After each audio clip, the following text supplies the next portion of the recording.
Hello friends, स्वागत है आपका आपके अपने चैनल स्टडी विद पीनू में। आज हम बात करने वाले हैं बिहार शिक्षक भर्ती परीक्षा जो होने वाली है 2023 में, जिसके अब बस मात्र बच रहे हैं 18 से 19 दिन।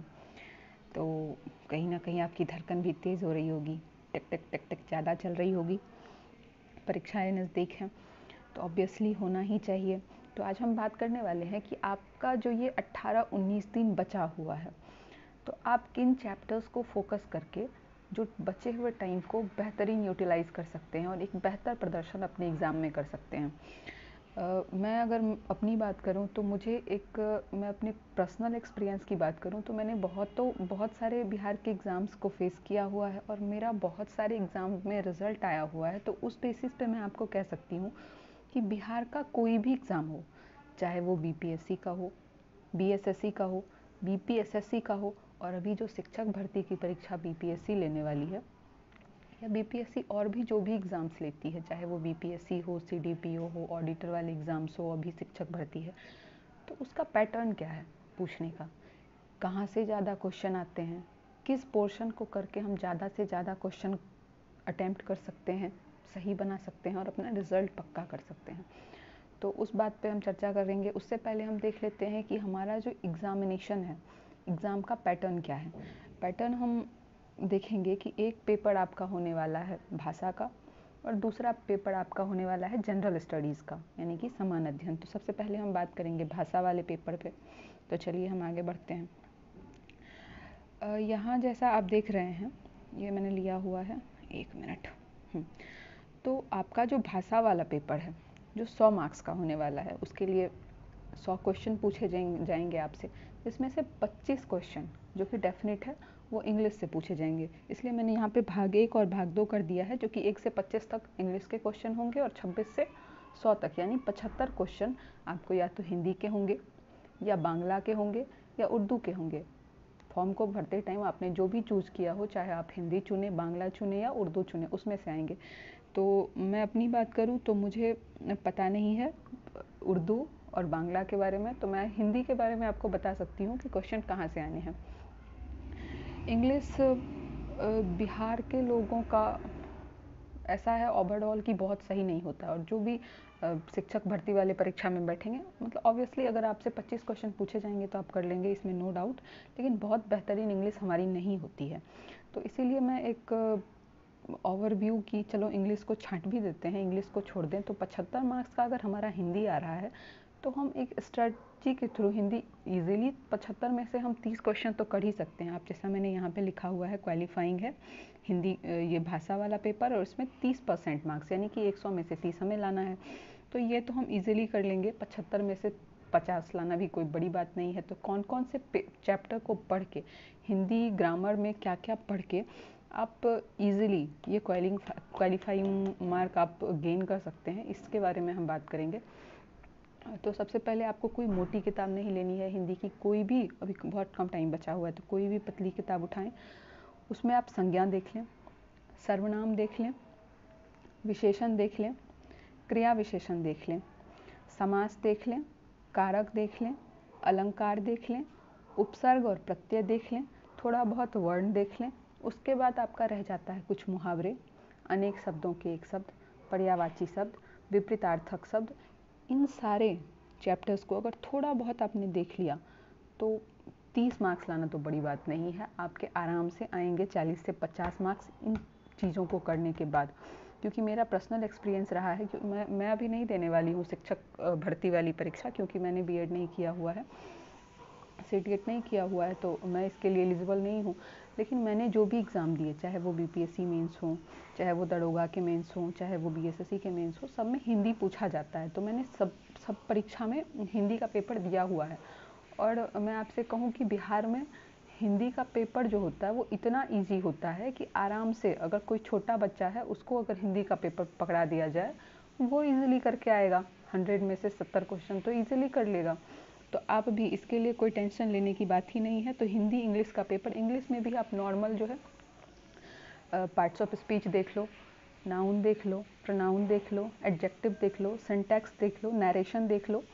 मतलब इन कम क्वेश्चंस को देखने के बाद कुछ आप सिनोनिम एंटोनिम में भी पूछ लिया जाए। वैसे सिनोनिम एंटोनिम मुझे नहीं लगता है कि उतना कोई हाई लेवल पे जाके यहाँ पे पूछेंगे। कुछ ट्रांसलेशन आपसे पूछ लिए जाएं, और मुझे ऐसा ही लगता है कि कुछ एक्टिव वॉइस पैसिव वॉइस के कुछ क्वेश्चन आ जाएं। ऐसे ही क्वेश्चन आएंगे इंग्लिश में भी। तो आपका हिंदी और इंग्लिश का पेपर मुझे ऐसा लगता है कि अगर 100 आएगा तो आप 70-80 ईजीली करके आएंगे, इसमें कोई परेशानी वाली बात नहीं है। तो आपका भाषा का पेपर वैसे ही होने वाला है। आगे चलते हैं हम जीएस के पोर्शन पे, यानी कि सामान्य अध्ययन जनरल स्टडीज़ के पेपर पे। तो जनरल स्टडीज़ के पेपर में क्या क्या आता है इसको हम आगे देखेंगे। चलिए हम बात करते हैं यहाँ पेपर 2 की। पेपर 2 में है जीएस यानी कि सामान्य अध्ययन। इसमें कौन कौन से विषय पूछे जाएंगे, तो यहाँ चलिए हम देख लेते हैं।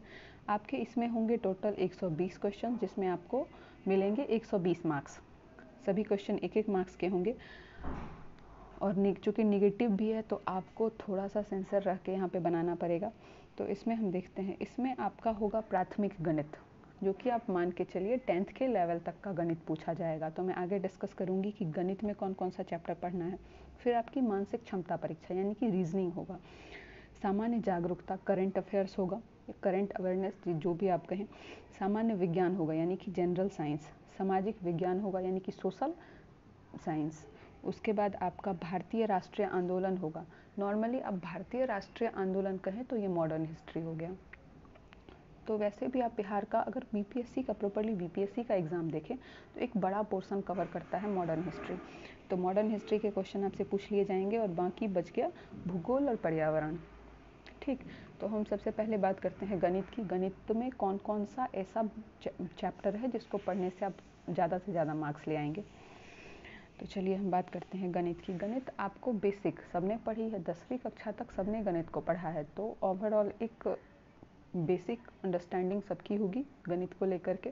फिर भी मैं आपको बता दूं कि कौन कौन से पोर्शन को कवर करना है आपको इन कम दिनों में।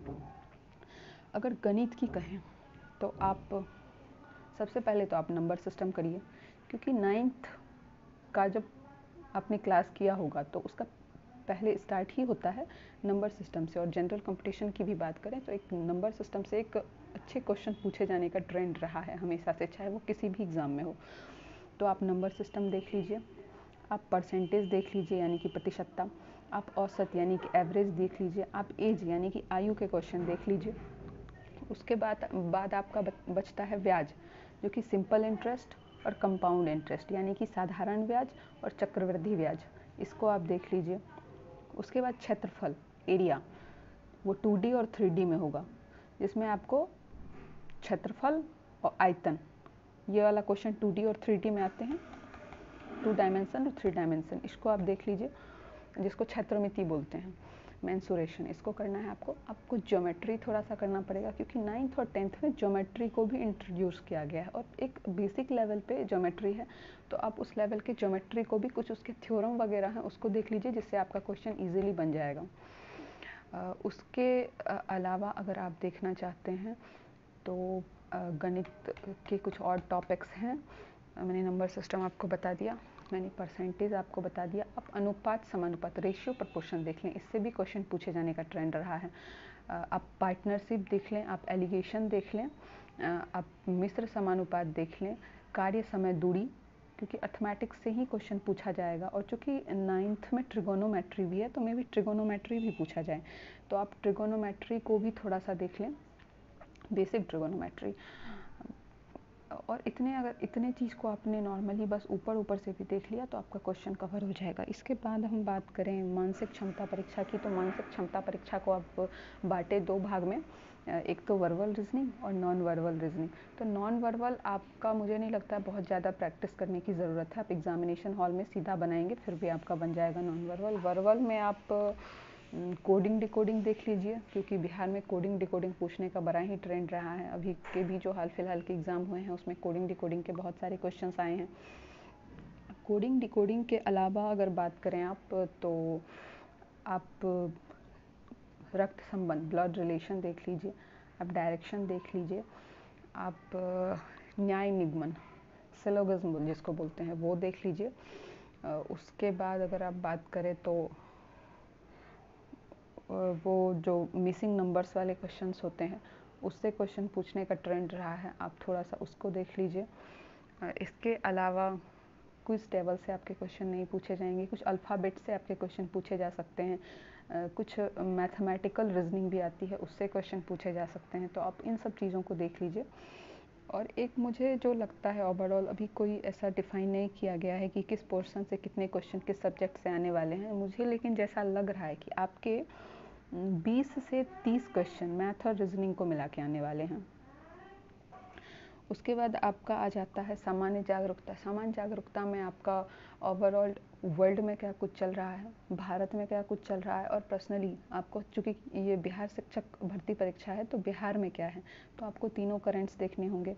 वैसे भी बिहार का कोई भी एग्ज़ाम होता है तो उसमें बिहार करंट को भी प्रॉपर दिया जाता है एक वेटेज, तो आपको बिहार का करंट भी देखना पड़ेगा। तो आप एक उसको भी कर सकते हैं।